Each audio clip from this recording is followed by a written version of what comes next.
So welcome to Baal Teshuvah Express, where Bali Teshuvah, like Reuben, will be expressing their Bali Teshuvah story. But today, before we let the Baal Teshuvah start their story, I want to tell a personal story. Since I grew up in Borough Park and then in Yerushalayim, I don't really have a dramatic Baal Teshuvah story to say. But I do want to share a personal story too. Sure. Right? I'm allowed to, yeah? Absolutely. Beautiful. Okay. Absolutely. So, all welcome. all welcome. All welcome. So, no, only Baal Teshuvah and then me. Okay? Maybe you and me all. Oh, yeah, okay. So, when I was a newborn baby in Borough Park, Brooklyn, New York, my mother was running around with me, taking me from doctor to doctor. They were really struggling and they did not know what to do to take care of my situation. I was in real danger. And eventually, one of the doctors told my mother, listen, we really don't know. We can't figure it out. The only thing that could help right now is prayer. The problem was that I wasn't gaining any weight. Not gaining slow weight, I just wasn't gaining weight at all. So my mother started praying about that. And as you guys know today, thank God, the prayer of my mother from 30 years ago is still working and I'm gaining weight every single day. So we started out, the power of prayer. But now we're going to move on to Reuben's story. Reuben is the one that started this idea, that founded this idea. This is all Reuben. It's 100% Reuben. I'm just helping out a little bit. So Reuben, please. I just want to say, without you, Moshe, I wouldn't be able to do it. Yeah, but you understand, nobody's interested about that. Nobody that's watching this video cares about how important I am. What people want to hear now, To me, you're after important. they know the power of prayer, Yeah. the next thing they want to know is, Reuben, Okay. what the hell, how old are you? 47. 47, sorry for putting you on the spot. How many years are you Baal Teshuvah? I think since 2000, probably 2012, when I moved to this area, and I started coming to Rabbi Cohen Shul, and that's what are we at? 2021, so it's 9 years maybe. Yeah. I hear you pretty good, but that's because I have very large ears. The guys watching this video don't have my ears. You need to speak a little louder. Okay. Sure. But okay, so you're saying 12 years ago since you started going to Rabbi Cohen's shul right here? 9 years ago. 9 years ago Yeah, since you started 2012. going to Rabbi Cohen's shul right here. Okay, go, talk. Yes. Tell us, Okay, share a little Yeah, bit. that's where I started my Baal Teshuvah journey. You know. Here in Chabad of Shipsed Bay, by Rabbi Here in Cohen. Chabad of Shipsed Bay. I moved in like right across the Chabad of Shipsed Bay, like, you know, Like right here. like diagonally. You know, okay. I could see the shul from my window. So let me ask you a question that I was always interested to know this question. So you know, once a month, right? It's usually the first or the second Motzei Shabbat of the month. We go out after Ma'ariv of Motzei Shabbos and we do the Kiddush Levana. Yes. Okay, and then after we go into the street and we're saying a blessing for the new moon, right? Yes. And then we dance. Yes. Did you see that before you knew about the shul? I'm always wondering what somebody that doesn't know anything about Orthodox Judaism thinks when they see 10 Jews, because you don't hear about Rabbi Cohen, we're between 12 to 15 when it comes to Motzei Shabbos, that's it. And standing in the street, dancing, a Nebi dance, Motzei Shabbat. What did you see then? I honestly, I did not see that. When I moved in, I did not see that.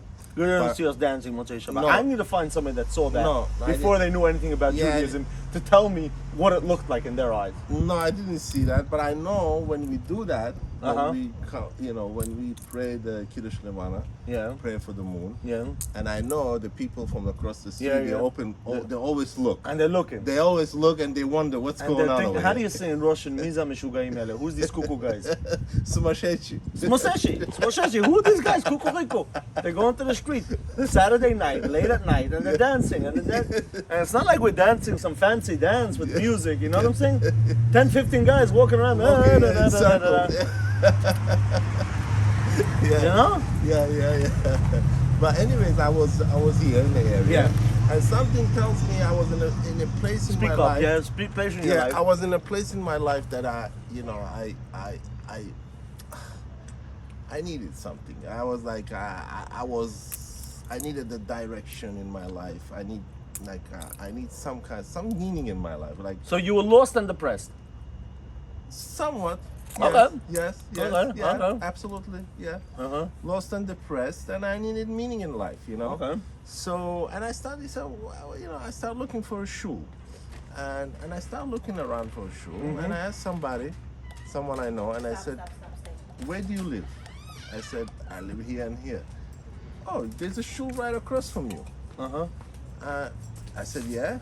"Have you seen a big Hanukkah in front of the house?" I said, "Yes." "What do you think that is?" I said, "I don't know." I couldn't put two and two together that Hanukkah, it means that there's a shul inside. So I started coming in.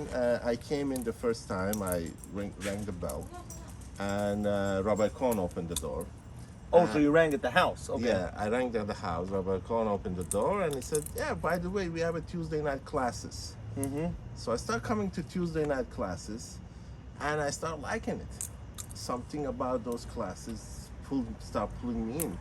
So then Rabbi Cohen, there's a Shabbat also. There's such a thing as Shabbat, Why don't you come for Shabbat? I started coming for Shabbat, the next thing, So slowly but surely I started growing in religion, in Judaism. That's basically my start in my journey. And first of all, it's very interesting. I didn't know that Rabbi Cohen has a very big part in your Baal Teshuvah story. Absolutely. I didn't know that. I don't think that without Rabbi Cohen, it would be possible for me. So Now you're mentioning Rabbi Cohen already, the sixth time in the movie. Yeah. We said we're not going to be interviewing rabbis, but now after you're mentioning him so many times, now we have no choice. We're going to need to talk to Rabbi Cohen too. I said once in a while. So Once in a while. But I said once But in a you while. keep on pushing it. I was trying to get you not to mention his name so much, so we don't need to bring him onto camera. But now you're mentioning him again and again. Now we're Now going we to don't have to bring him in. Yeah, that's for sure. Reuben, you need to stick to the script. Yes. I'm joking. Okay, so Yeah, Reuben, yeah. where were you in life in that? So you said you were drop depressed, drop lost. yeah, Okay, but yeah. where were you in life? Where were you? What was your status? Well, you had a child then. Yes. Okay, how old was your child? Then she was, I was daughter, and she was Speak up. 8 years old back then. Your daughter was 8 years old. Yeah, back at that time, yeah. So, yeah, as a child and everything, was not married already. I was not married. So you're divorced. I was divorced at the time. And, I had a good job, good paying job, and, as far as financial, I was okay. But something wasn't clicking. Okay, Something so wasn't clicking. so you were in that situation, Yeah. and you had a daughter, Yeah, and you started coming to shul, yeah, okay, and you went to Shabbos. yeah, So this is what I want. I wanted to tell us about the first Shabbos, what the first Shabbos looked like in your eyes, okay? yeah. First Shabbos, and then you need to start talking about your challenges also, because this is about the challenges, right? We want to talk about challenges here, right? Also challenges. There were some challenges Okay. also, of course. Yeah. Tell us about the first Shabbos. The first Shabbos, I understand you came to Yeah. the shul Yeah. Friday night, I'm assuming? Friday night. It was Friday night. I came to the shul. It was interesting. I didn't know what was going on. As far as the prayer, as far as the thing. And A bunch of guys singing in Hebrew? singing and dancing. Shouting. and And Choni with his loud voice. Why does he always need to sing higher than everybody else? What the hell's going on? With this? That's because- These days, there's another guy in shul, their bunker. He also likes to take his voice up. These weird people. Yeah. I didn't know what were they saying, Uh-huh. but I kind of liked the environment. The atmosphere of being. And then everybody turns around to the other side and starts praying to that direction and that direction. What's going on? I thought they were bowing down to me, but I realized that They weren't bowing to you, huh? No. it was part of the prayer. Oh. You thought that was the welcoming ceremony. Yeah. Okay. Okay. And then after after Friday night services, Yeah. the prayer, Yeah. Friday night tefillah, Yeah. you went upstairs to Rabbi Cohen's house. I believe so. Yes, I went upstairs and I sat down for the Shabbat table. And the first time in your life, Yeah. you ate. I'm sorry Yeah, about this yeah. part. Gefilte fish. Gefilte fish. I'm sorry. Yes, Tell us yes. how bad the gefilte fish was. I don't know because I didn't feel the taste. You didn't feel the taste. Only after I put a little bit something on it that I felt the taste. You felt the taste. So you're sitting here in front of a camera making fun of Tzippi's gefilte fish. No, it wasn't her, it was from the jar. So, Oh, well, okay. So gefilte fish wasn't. so I can say But that. the food was good, right? The food was Food good. was excellent. Food was excellent, and not only food, but also the family sitting together, unplugging the TVs, unplugging, shutting down the phones, and being disconnected, in order to be connected, so to speak. So I disconnecting Yeah, from everything outside in order Yeah. to connect. in order to Nice. connect. Talk about And- that. and Go I- into that a little more. Go Yeah. into that. Go into that Friday night. Yeah, Friday night. you felt there?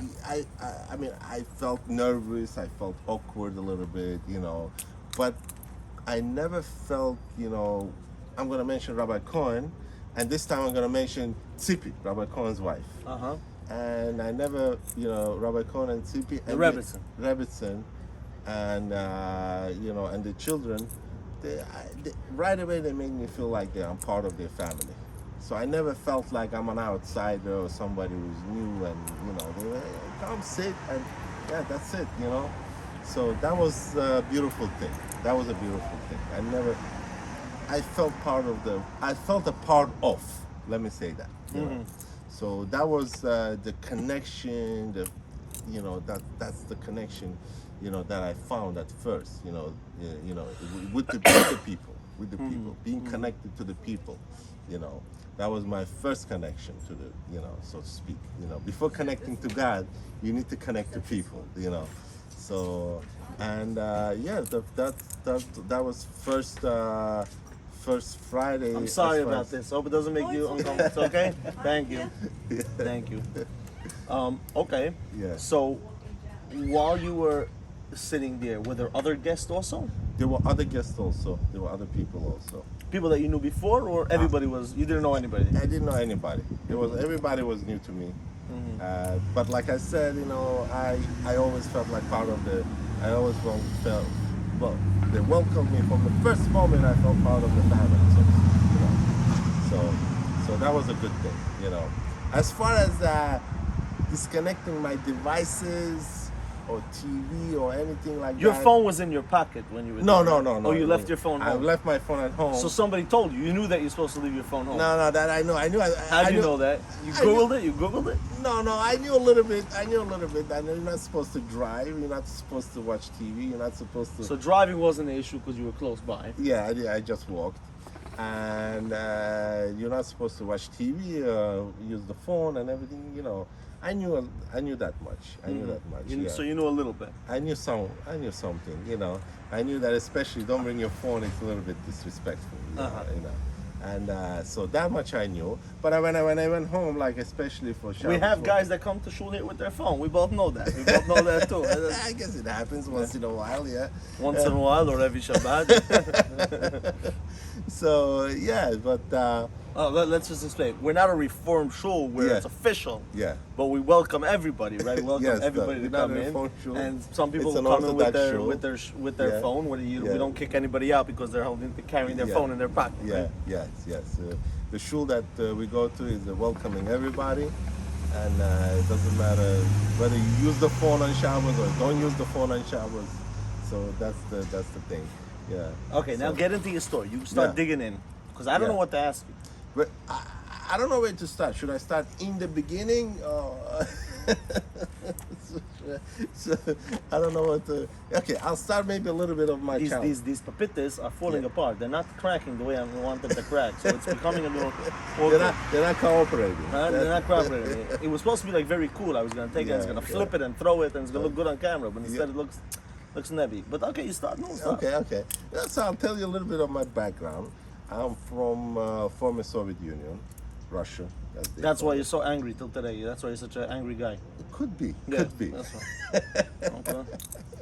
Maybe that's what it is. That's Okay. what it is. So I grew up the part of Soviet Union that is Azerbaijan, and In Azerbaijan, they speak quiet the way you're speaking now, or over there they speak a little louder so that people can hear us on camera. people are a little more louder over there. A little. So maybe show us. Speak the way you speak in your country. So yeah, and I grew up in the city of Kuba, Cuba. Yeah, it's spelled the most It's common not spelling Cuba. Okay, whatever. Kuba. Okay. Yeah, so it's a special town. It's special in a way that half of the town was Jews only, Okay. and the other half Muslims. You lived in the Jewish section? I actually lived in a Muslim section. In the Muslim section. There's only a few Jewish families that lived in the Muslim. Maybe that's why you're the. That's why you're angry. Now I got it. Okay, now I got it. That's what you think. These Brooklyn drivers, midnight, and they're still beeping their horns. Yeah. So I grew up in the Muslim side, but we always went to the Jewish side. So you had some connection to the religion. Yeah, so I wasn't like, even though I grew up in the Soviet Union, where the country like kind of said, God doesn't exist, God, and stuff like that. In school I went through all that. They teached us about, it was anti-religious. The school was anti-religious. Everything, the whole system was anti-religious, and they would teach us that all this business of Torah and Bible and stuff like that. It's baloney. Baloney is made up. It's Baloney is tasty, by the way. So, and some of it actually, it might have sipped in, because when you're a child, you hear all this stuff, you tend to believe a little bit here and there. When I came to the United States, I was 16 years old. I got a job in Borough Park. My daughter's 16 now. Yeah, Okay, I got a job in Borough Park in 1990. I was working on 42nd and 3rd. No. You skipped too fast. Yeah? A little more about Azerbaijan. Azerbaijan. There were synagogues there? There was one synagogue. And it was legal to have a synagogue those days? It was legal to have a synagogue. It was, government did not shut down the synagogue. I think before the revolution, there were like about 13 synagogues. And it was a small town. It's not a big town. Uh-huh. Every neighborhood had their own synagogue. Uh-huh. But after the revolution, they closed down all the synagogues. But they left. Who closed? The government closed it The down? government, the communists or whatever they. The communists closed down all the synagogues, but they left people one synagogue. One synagogue. And it was legal to go pray in the synagogue and do all the services. Yes, it was legal. It was legal to a certain degree. What do you mean to that certain degree? I always Let's say, try to understand what was legal and what wasn't. Was it legal to my- go to shul and daven shachris? Yes. Was it legal to go call other people to come in and daven? Was it legal to advertise? It was legal, but let's say Sukkot wasn't legal because you had to build the hut, so to speak, and that's like, I guess that was a considered religious holiday. So. That was not. By the way, guys out of Brooklyn, that's our life here in Brooklyn. Midnight, you hear that in the streets. That's the way it is. Yeah. So it wasn't legal to do anything that could be seen as inviting people and pulling people in and encouraging people to practice religion. It was okay to practice your own religion, but it wasn't okay to do anything in the streets. I think it was illegal to what's the word? The fancy Promote. Promote religion. Promote religion. Yeah, because the only official religion was communism, basically. And schools, it was legal to have a Jewish school. There was no private school. No schools. No private Understood. school. There's no yeshivas. So basically, they didn't officially shut it down, but they made sure to suck the light out of Judaism. Yes. Whoever, like the old generation, who had an education, like my grandfather had an education in yeshiva, so he went to the shul. But the new generation, with my father already, there was no yeshivas already in his time, and that obviously in my time there were no yeshivas. So I couldn't go to Jewish school and have a Jewish education. Okay. So I went to public school, and in public school they told us whatever they wanted to tell us, about religion and stuff. In other words, they told you that religion is a lie. It's not true. It's a lie. Everything is a lie. There's no such thing as God and stuff like that. So they teach that stuff. And there was like, they were promoting that idea. They were talking about it a lot. That they were talking about it a lot. I remember my teachers talking about it. So they were promoting the anti-religion 100%. It wasn't no talk about religion, not the good, not the bad. It was promoting the actually anti-religion. promoting and actually I was a kid and they were teaching the children in school. They were basically brainwashing, if I can use that word, teaching the children that this religious stuff, it wasn't like, let's not talk about it. Let's talk about it and let's let everybody know that this is all idea of religion is just a big lie, Okay. That's basically what, Okay. Yeah. Okay. But I wasn't so detached from religion. Meaning, I wasn't like, oh, I don't know anything about Judaism. So the holidays had a meaning in your life. Sukkot meant something in your No, life. we didn't have Sukkot. Like I said, we didn't have Sukkot because I think, again, I was a child. I think they would not allow you to build something which was a religious article, religious, Sukkot, you have to build a hut. You A have hut. to build, Sukkot basically, Yeah. we sit in a tent, Yeah, right? We sit Yeah. in a tent for a Yeah. week. Yeah, that's what Yeah. Jewish people do. Yeah. Right when it starts getting cold, we Yeah. move out of our house for a week and we sit in the tent. yeah, yeah. No, we can't do it in the summer. That's because that would be normal, and we need to do things the not normal way. So we do it when it starts getting cold. Yes, yes. So that was, I don't remember Sukkot, but I do remember vividly Pesach, Passover. My grandfather was very learned in Judaism. I remember he was reading the Haggadah.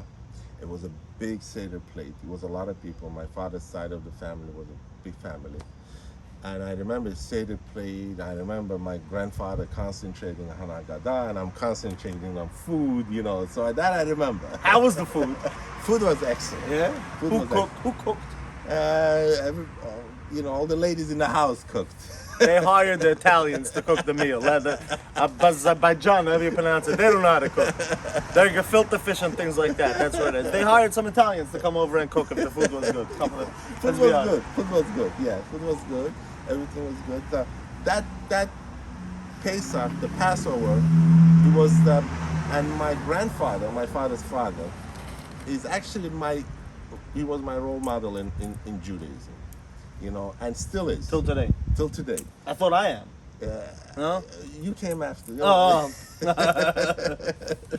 I hope I'm nobody's role model. And by the way, I think this is the right opportunity to say anything we're talking here Yeah. is nonsense. Okay? Nobody should take our advice Yeah. as serious advice. Yeah. And the main reason is because the person that's the closest to me, even closer to me than my wife, is myself. Yeah. And I don't take anything I say, I don't take it serious. Yeah. So please, guys, don't take my advice serious. Okay? Yes. Remember that. Yes. Now continue. So you came to Brooklyn, New York. Yes. Yes. That's where you came from. You came to the United States. You came to Brooklyn, New York, I came to Brooklyn, New York, and you got a job in Borough Park. in Borough Park, 1990. 1990, doing And I what? stayed in Brooklyn, New York. I'm still here. Yeah, still here. I'm sorry, bro. And I remember I was working, I think, 42nd and 13th. Habibi, Yeah. part of Borough Park. Yeah, right in the center of Borough Park. And I remember one rabbi used to come in, Coming to what? Where? like he was passing by. And Where did you work? what store you mean? You worked in a store. I was in a store. Oh, what store? It was like a discount store. There's still, Smelled a lot of schmattes. Yes. Schmattes balatas. Schmattes, everything you Okay. need. Luggage. And there was a rabbi that walked by. Rabbi just walked by. I don't know. He noticed me. He saw something in me. I don't know what it is.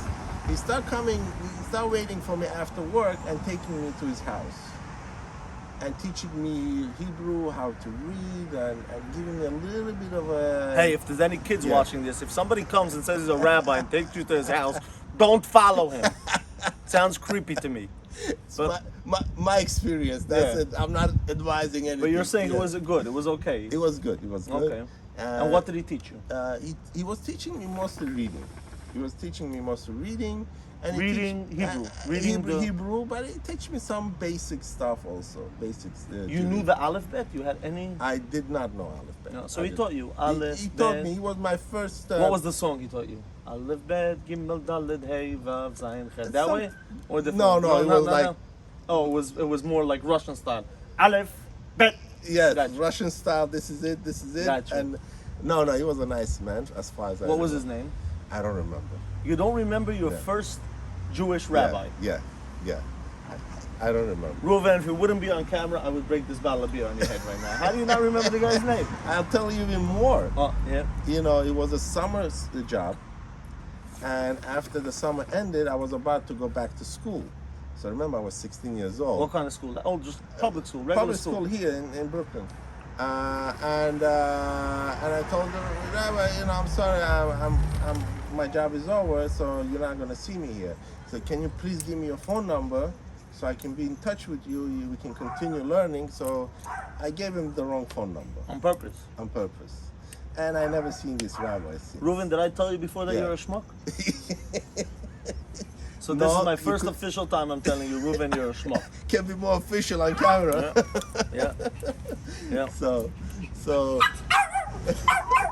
we have some guests over here. I hope he's not saying. Come join us. Come join. I hope he's not saying I'm a schmuck. You probably heard me and he say, yep. So basically, that was it. I was 16 years old. Maybe those stuff, the stories. Yes. Midnight in Brooklyn. That's actually the song from Kafkas. That's a Kafkazi song? Yeah, Lizginka. What kind of song is that? Lizginka is like a dancing song. You know, you dance to this song. You want to show us a little Kafkazi dance? I'm not a good dancer. Not a good dancer? And I'm not a good speaker too? You're not a good speaker, we're still speaking on camera anyways. Yeah, you're right. Okay. Maybe next time. Next time you'll dance, okay. Yeah. Now that the music passed. Yes. So you went back to public school. And I was saying maybe, who knows, maybe I gave the rabbi wrong number. That was Eliyahu and Avi, that rabbi. Yeah, okay. Possible. And I blew him off. Yeah, maybe that the talk that I heard in the Soviet, in Russian schools, maybe that might have sipped in and said, who knows what So this what's the number you gave him? I just want to know, what's the number you gave I him? gave my number, but It was 718. It was 718. There's no cell phones back then. It was 718. And I gave one of the digits. I gave him the wrong one, I think. One of them, huh? One That's of always them. the trick. You never give a totally false number. Yeah, What you do is you take the 2 and you make it into a 4, right? Yeah, something like Yeah, that. that's something you can remember. Right? Yeah, so basically that was it, But listen, I was 16, who knows what then. Yeah. So that's the story. So I'm here in Brooklyn, New York. And you went back to public school. I went back to public school. And that's where they taught you to speak so soft and quiet. Yeah. I guess. Trying to get you to talk a little louder, that's it. Maybe I'll sit a little closer. No, you can sit the way you sit. Yeah. Just talk, scream a little bit, shout. Yeah. So Like that time when I ate your piece of gefilte fish, you know how to scream then. Now you forgot how to scream. when it comes to food, I get loud. Yeah.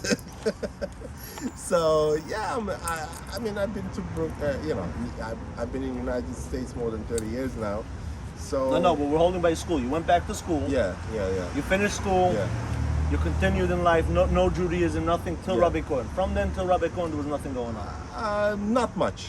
Yeah, listen, I went probably a few times. Every Yom Kippur, I would go to the house. Yom Kippur, you used to go to shul. I would go to the shul on Yom Kippur. You used to fast? Yes, I would fast. In the hours you were in shul, or also before you came to shul?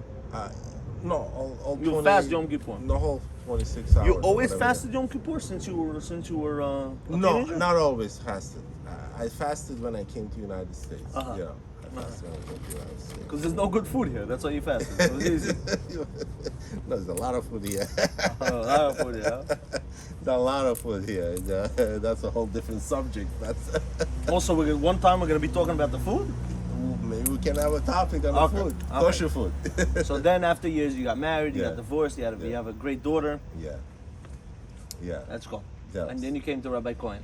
I came to Rabbi Cohen. Like I said, I started going to Tuesday night classes. Then you came to the first Shabbos meal over here. Yeah, and slowly, like my first Shabbos was like, like I said, I would go to morning shachrit, the morning prayers.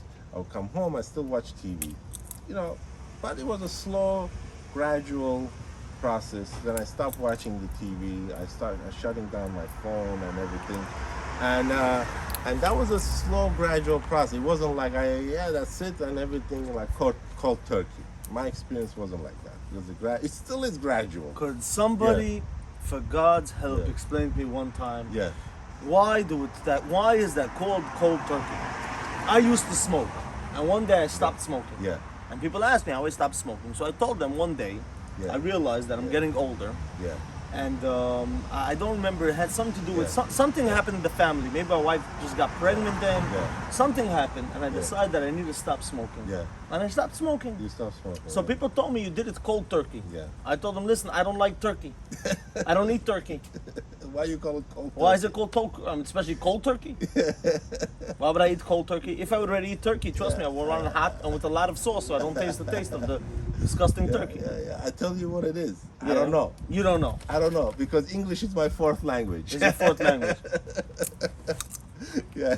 Okay, cold It's turkey. Cold turkey. Not cold. So this was not cold turkey. Not cold turkey because everything was So gradual. it was hot turkey. So the next thing I did is, I bought a tefillin. I started putting the tefillin. So I was, how old was I? 38 years old when I started putting tefillin. That was your first time putting on tefillin? No, it wasn't my first time. It was my first time putting my own tefillin, meaning the one that I bought with my own money. You live in Brooklyn long enough, a Chabad guy is gonna pass by and gonna put the tefillin on you at some If you point. want or not, right? Whether you want it or not, Or he ties you up, or he ties the tefillin onto your arm. Yeah. It's your choice. No choice. You're gonna get the tefillin on your arm at some point. That's for sure. So you had some experience Yeah. of Chabad tefillin in the streets before, Yes. but no official. No official tefillin that it's my tefillin, and I'm putting it in the morning. That was the next step in Judaism. With the kosher food, also it wasn't so easy. Let's admit, kosher food does not taste good. At the beginning. You were supposed to flow with me and say, right, I'm right. No? At the beginning, Yeah. but then you get used to it. You get used to it. You get used to it.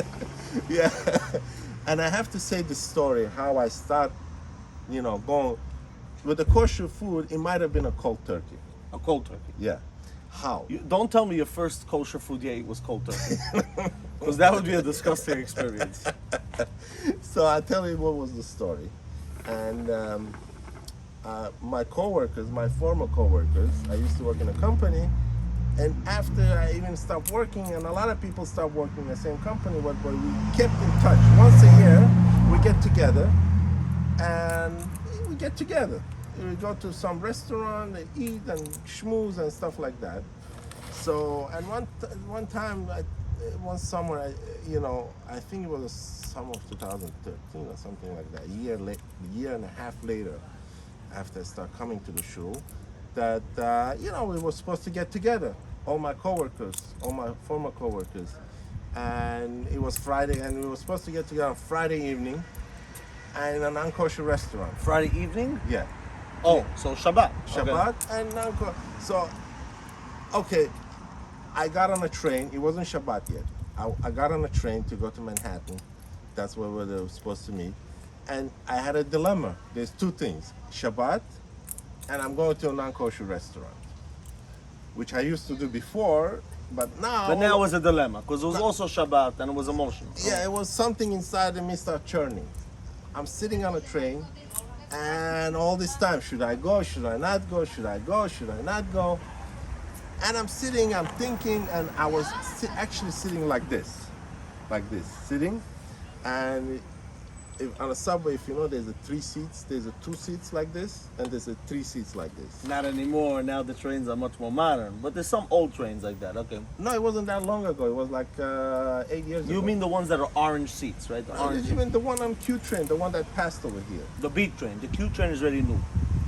The B train. It was a B train. Okay, yes. it was the Express. You went Express. Baal Teshuvah Express went on the Express. Yes, train. it was Express train to Manhattan.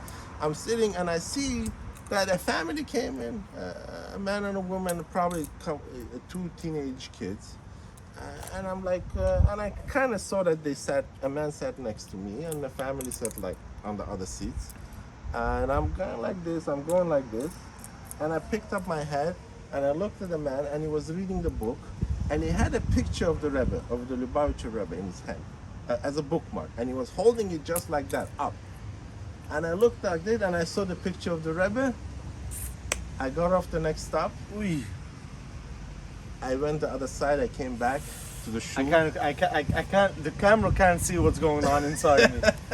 I wish the camera could see my heart right now. Oh my God! You know what's the beautiful thing about it? It's a true story. Oh my God!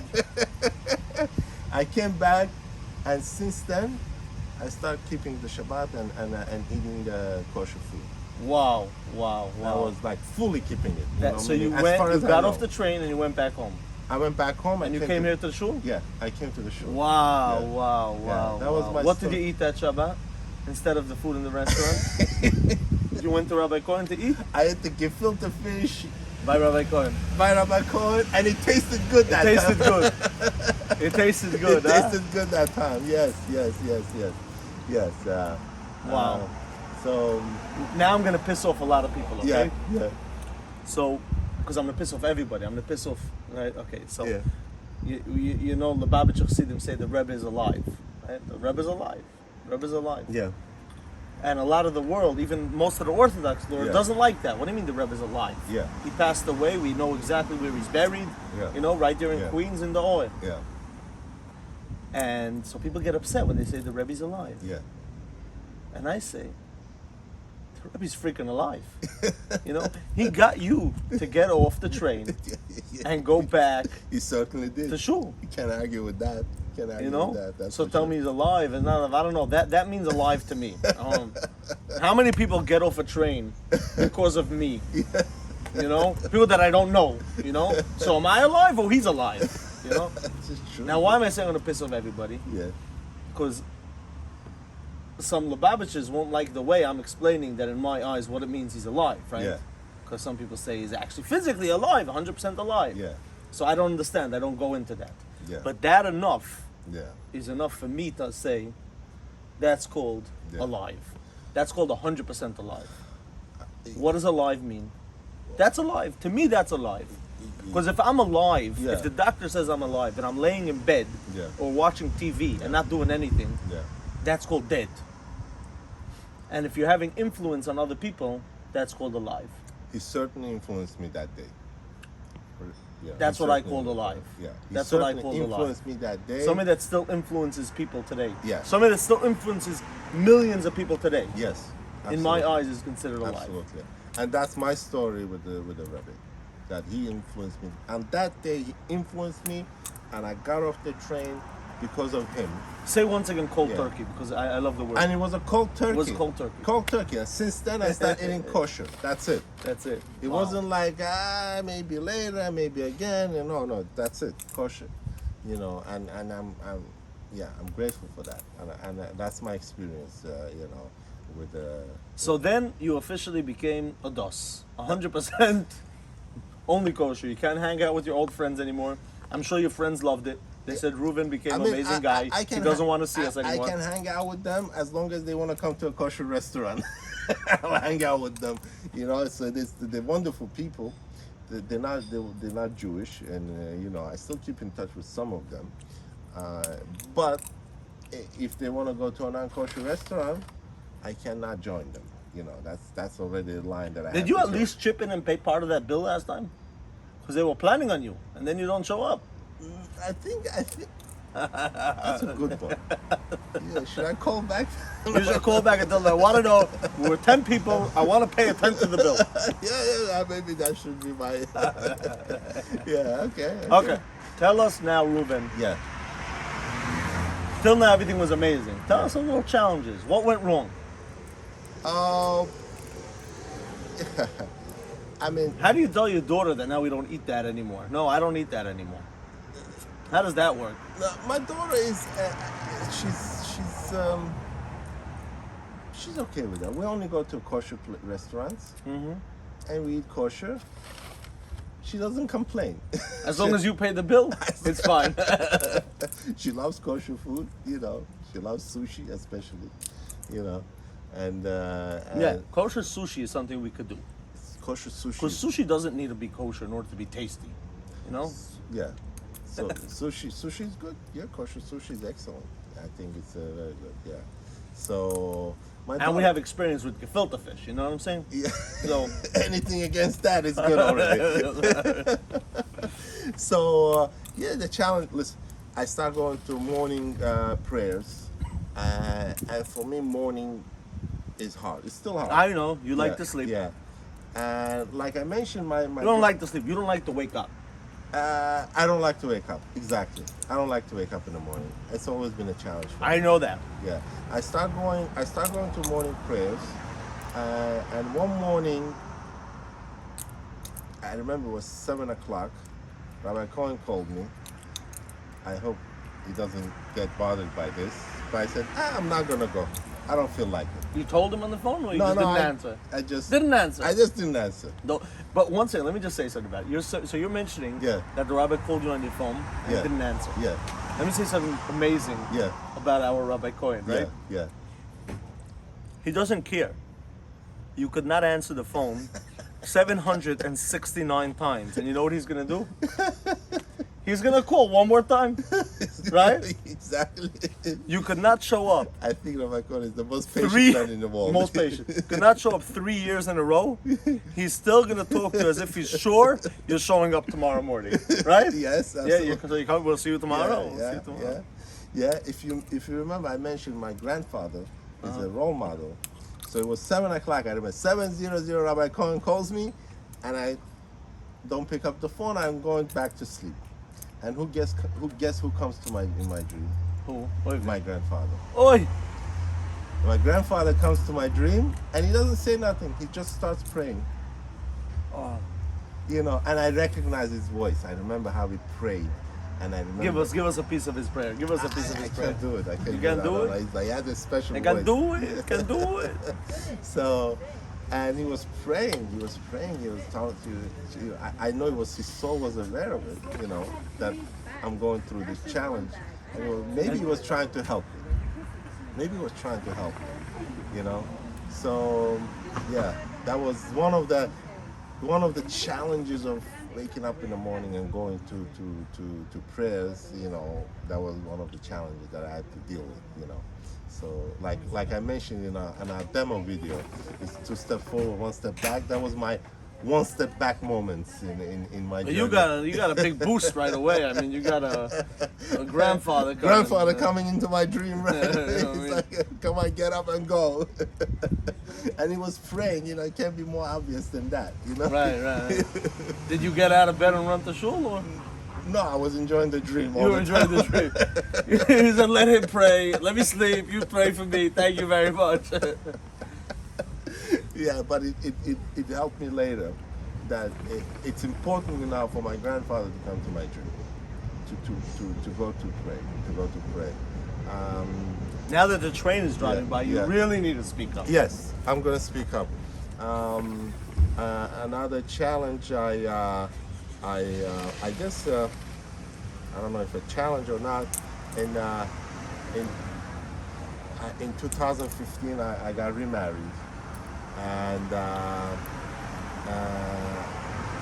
to my wife, Kaikan and Sarah. And unfortunately, she passed away last summer of 2020. And How long were you guys married for? 4.5 years. But she was Baal herself, and I learned a lot from her. You know, and I want to say something that, you know, yes, we do encounter challenges as Baal but we also gain a lot. And what I gain is the support of the community. Ever since my wife passed away, not one Shabbat and holiday that I was alone. Everybody in the community makes sure that I'm with somebody, with a family, with somebody on Shabbos, having a Friday night meal, Saturday daytime meal, and a tremendous support from the community. And I think without God in my life and without the support of the community, I don't know how would I deal with this tragedy of losing my wife, you know. And that was a big support for me, you know. And you know, and that's what I wanted to mention. And I also, since I mentioned my wife, and I shared this idea of Shu Express. I had this in my head a couple of years with my wife, and she loved it. So I could say that we have her blessing, and I'm sure she's still praying for us. For we can reach more Baal Shuas and help the Baal Shuas and share our stories, our challenges and stuff like that. She's still praying for us. And I mentioned the community, and I'm sure the community is gonna. We have a lot of guys in the shul with amazing stories, and they're gonna come, God willing, come forward, and they're gonna share their stories, and that's. So right now, what I think we should do is, yeah. since you mentioned the support of the community, and the community, it's all about chuvas. Yes, it's all about chuvas. Except the rabbi, a gabbai, and a couple other people, Everybody else is Baal Shul. All Baal basically. Shuvas. Yes, yes, yes. And they're all going to be on camera and Yes. express their stories. Yes, yes. Some of them have boring stories. Some of them have dramatic stories. Right? Yes. And right now we're going to Yeah. go into the Fabrengen, Yeah, right? yeah, Before Slichas, yeah, that's the yeah, way we do it here in yeah, Chabad. yeah. We have a Fabrengen Yeah. before Slichas. Yeah. Yeah, Yeah. we drink some vodka before Slichas. That's the way we do it. Yes. So we're going to go see the community. Yeah, yeah. Right? Yes, yes. Before we go, I want yeah, to yeah. say something also. Please, yeah. So, I start praying 3 times a day now these days because I start saying Kaddish for my wife, and I went to the shul to say Kaddish 3 times a day. 3 times a day. And now I keep going 3 times a day. So I want to Yeah. put a mark on that. yeah, I believe this is one of the most amazing and otherwise most hard mitzvahs that you have in Judaism. Okay, yeah. It's amazing because it gives you comfort, yeah, but it's also a very hard thing. yeah, yeah, The thing that when a loved one, a first relative, pretty much, whatever, we're not going to go into halachic details, passes away, for a year, you go to synagogue 3 times a day. You're supposed to go always to synagogue 3 times a day, but you say a special prayer. You say Kaddish Yeah. 3 times a day. Yeah. So that means you can't miss any of the prayers. You can't be praying at home. You need Yeah. to always go to shul for every single one of these Yes, prayers. yes. And that goes on for the whole year, or for 11 months. It goes on for 11 months. For 11 months. For That's a massive, yeah, yeah. commitment, Yes, yes, yes. And especially for somebody that wasn't used to Yes. praying 3 times a day, absolutely, absolutely. and also Yeah. somebody that wasn't used to praying 3 times a day in synagogue, right? Yeah. Somebody that's used to praying, Sometimes by yourself, Yeah. Okay, Yeah, so so- go back to that. Yeah, I just Just want wanted to to point that out. I want to point it out that I pray 3 times a day now. I get my dose of morning prayers in the morning, a dose in the afternoon, and a booster shot in the evening. You know what I'm saying? A booster shot, yeah, habibi. Let's talk about politics. Let's talk about the vaccine. Let's talk about the vaccine. I walked into a business Yes, this Friday, yeah, and there's a big yeah, sign that I yeah. can't walk in if I'm not vaccinated. Oh, really? Yeah, yeah. New Yorkers don't like me anymore. But So we're going back could- to your story. I'm Could sorry, you I'm say going that off topic. you pray 3 times and they let you in? No, they. They let me in. They let me in. No, I want to say. God bless me with a voice. I know how to talk. I want to say that. Look, it took me 9 years to pray 3 times a day. For someone, probably takes less. For someone, it might not even pray 3 times a day. That's about true experience. We don't have to compare ourselves to somebody else. That my story is my story. It took me however much and however, things was going on in my life for me to pray 3 times. And the thing is, I can't compare myself to the rabbi. He has a different background. I have a different background. I cannot compete with him in the prayer. He's going to always beat me. But it's not about, that. It's like the only person I should be better off is myself.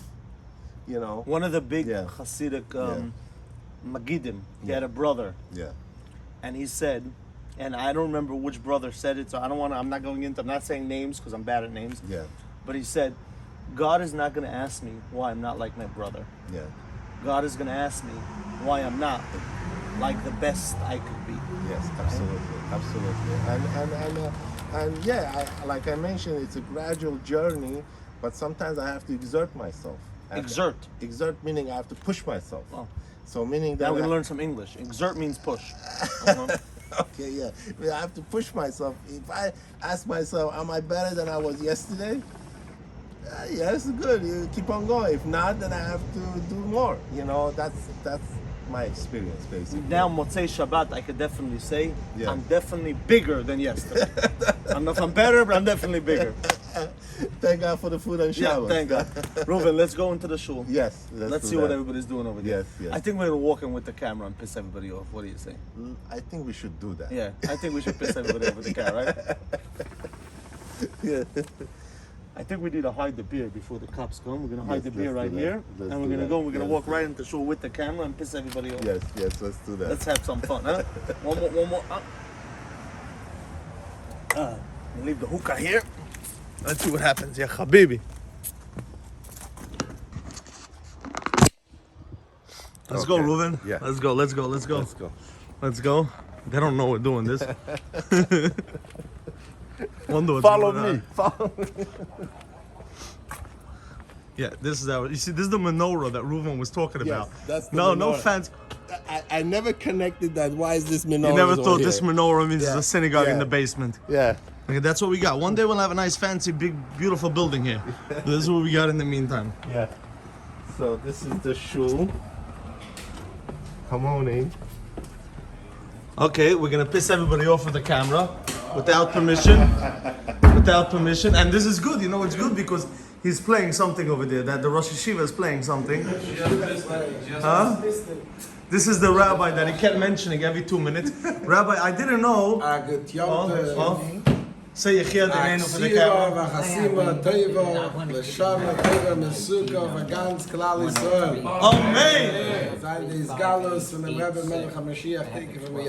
Amen. He's talking in Yiddish. Nobody's seen this understands Yiddish. But Reuven was talking about you the whole time, just about the rabbi.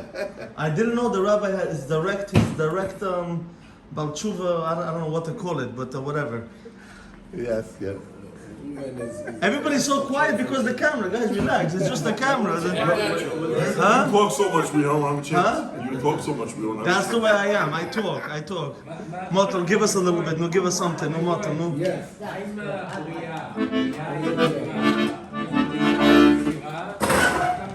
This is it, guys.